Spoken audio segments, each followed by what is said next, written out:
I've had this crush on my coworker for a few months now, and it's really not good.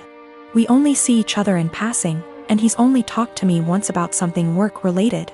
Even though we don't talk, we do look at each other sometimes, so we notice each other's existence. He's very outgoing and friendly with other people on my team. He's also very attractive. I enjoy being around him, but I'm way too nervous to talk to him. Honestly, I basically just admire him from afar. I'm not interested in a relationship with anyone right now, partially because I need therapy to heal from past relationships first. So I'm definitely not trying to be together with him. I just like him. This wouldn't be so bad, except it's become unhealthy for me. Whenever he's around, I get so overwhelmed that it's difficult to concentrate on my work. Sometimes I have to walk away and take deep breaths to calm down. I just get so nervous and preoccupied with my thoughts. I realize this sounds ridiculous, it is. I also can't stop thinking about him. It seems like I spend the entire day looking forward to seeing him, then once he's gone I feel empty and sad. I recognize this is really unhealthy and potentially creepy. I work with some good friends and I genuinely enjoy their company. I also like my job a lot, so it's not that work is boring without him.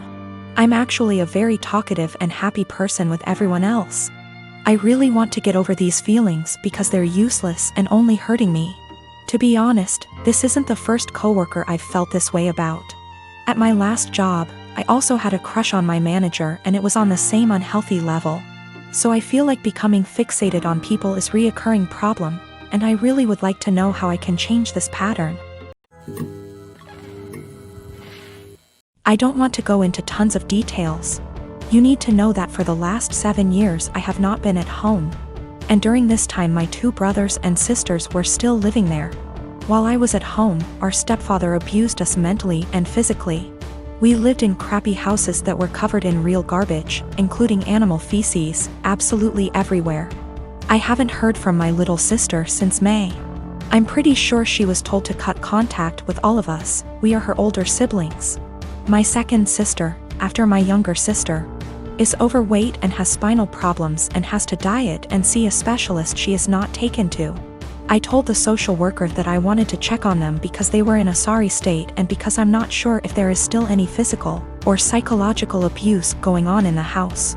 This genuinely worries me. I told them what happened to us, hitting walls, throwing things at us, swearing, belittling our character, etc. And told them repeatedly that I really just want to know what my younger brothers and sisters are not the same living conditions as they were. My husband supported me during the call and agreed that it was the right thing to do. All my siblings discussed this beforehand, except for my older sister, who moved out before things got bad, and the 2 who live in the house. We all agreed that this would at least let them know they were being watched and we weren't just disappointed in them, and maybe my mother and SD would keep the house clean nose, etc. CPS contacted my mother very quickly. Much faster than I expected. I mean within 3 hours. After that, my older sister, who lives far away and hasn't contacted me for months, calls and she gets mad at me because she knows I called. I didn't deny anything and just said, if they have nothing to hide, then they have nothing to worry about. It will all be over pretty quickly, to which she replied, what if it doesn't? If they are taken away? I said, I hope it doesn't come to that, and if it does, it's not on me. I didn't harm them. I didn't leave animal excrement around the house. I asked, would you let your children live the way we lived? She didn't answer. I asked again and she said, no. I'd keep a decent house, but it's not your job to tell someone else how to parent. I said, okay. So, if that's all, why did you call? I think we're done.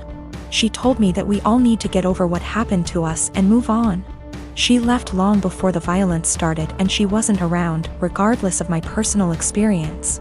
I can't help but feel like I did something wrong. I have limited contact with my mother because of her husband, and she denies that any of us have ever been abused.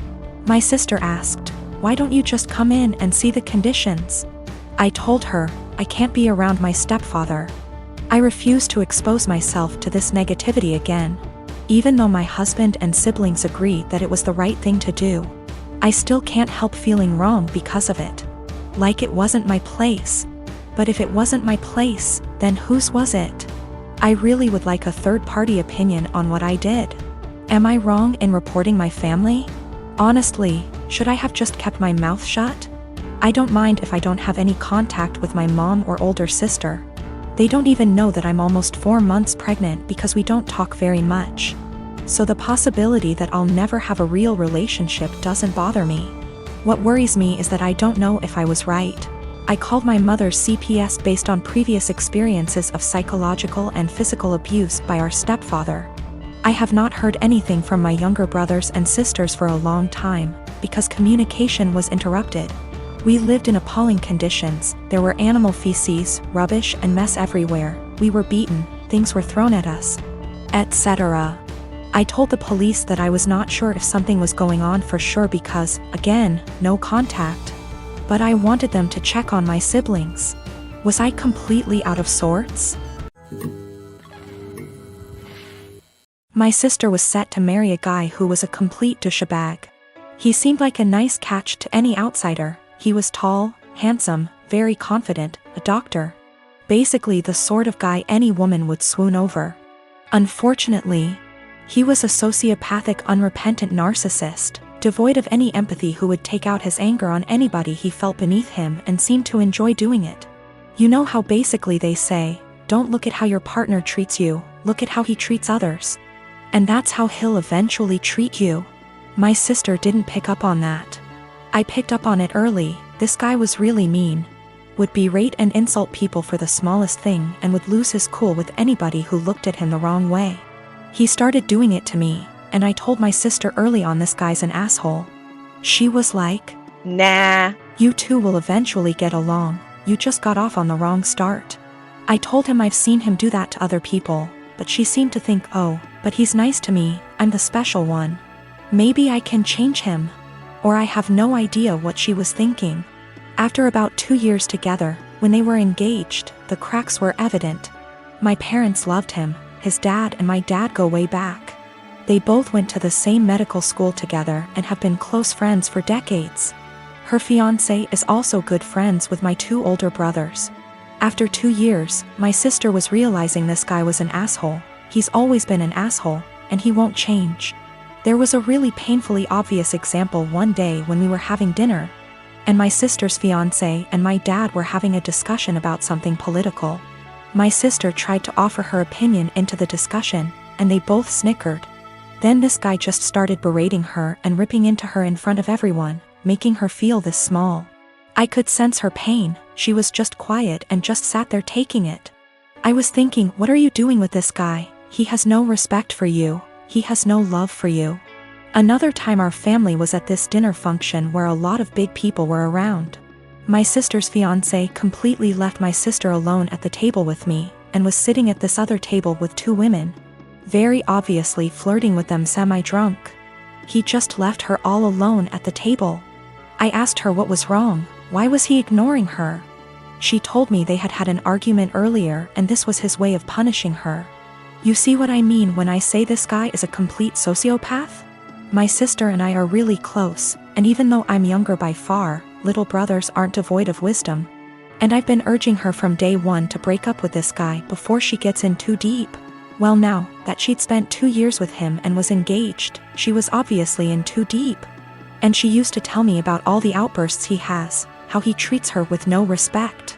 We often had long discussions, just me and her, where she'd spill open like a can of beans and just divulge all the bullshit that he's put her through recently. Sometimes she'd cry and I'd be there to help her out, but she still seemed to want to stick with him. She actually convinced herself that he loved her behind all that horrible treatment, and couldn't pull herself to cancel the engagement, what with our parents, his parents, everyone counting on it. She knew they'd all say she's crazy, turning down this smart, handsome doctor. I kept urging her to break up, but she stuck with the he'll change or he loves me deep down excuses. It all came to a heads when one day she very publicly exploded at him. We were having a huge dinner, both sides of our families, and I was sitting next to him. He kept bullying me the entire night. Move your elbows over, couldn't you wear something a bit more presentable? Stop sticking your hand out like that, it's rude, don't you think you've had enough of that? If I asked him to pass a bowl or the sauce or something, He'd hand it over but then pull away and be like, "Say please, say thank you." He was smiling the entire time, laughing. My 2 older brothers were also snickering. They didn't seem to mind this guy was publicly bullying me and having fun with it. He and my dad started having one of their conversations again. And my dad started airing out all his general frustrations and disappointments regarding me. And they started both talking about my life openly in front of me. Her fiancé then turned to me and started openly lecturing me, and when I tried to ignore him, "Hey, are you listening to me? What's the matter with you? Your dad never taught you any respect?" My sister just then basically exploded. She was sitting at the other side of the table, guessing she didn't want to be near him. But she was watching what was going on the entire time. My sister just then basically exploded. She was sitting at the other side of the table, guessing she didn't want to be near him. But she was watching what was going on the entire time.